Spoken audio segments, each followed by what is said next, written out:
Hi guys, it's Paul from Brannan Plumbing and Heating.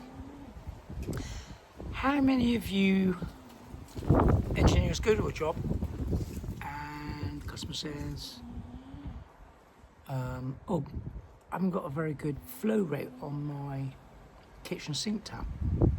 The cold's all right, but the hot is very slow.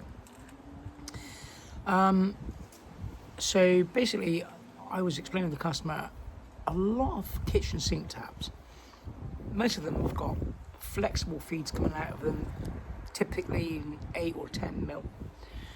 And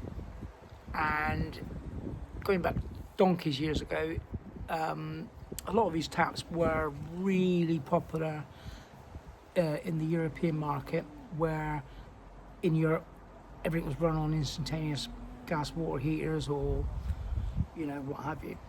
So they always had mains pressure going into the tap. Where in our country, traditionally, in the old houses, we'd have a tank in the roof. The tank in the roof would give you your head of water.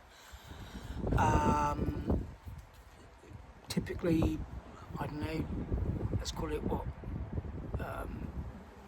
6 meters, 7 meters of head, which is measured from the outlet of the tank to the tap.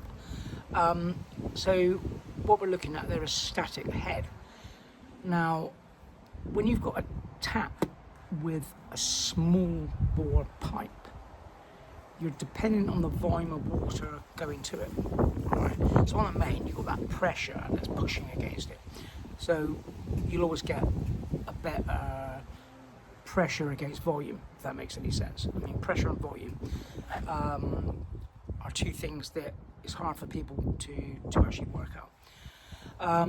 So volume is always very, very important. So for example, if you've got a 22 mil bit of pipe coming down into a 15, for example, you're going to get more volume of water to that head of the water.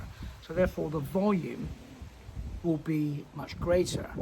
Not necessarily the pressure will be any greater, because the pressure will still be dictated by the head. So, again, we'll get into this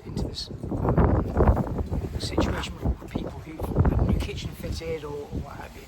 I mean, most people in the UK now have combis, so generally it wouldn't be an issue, but especially with older houses, when you had your traditional pillar taps at the sink, it didn't matter because you still have 15 mil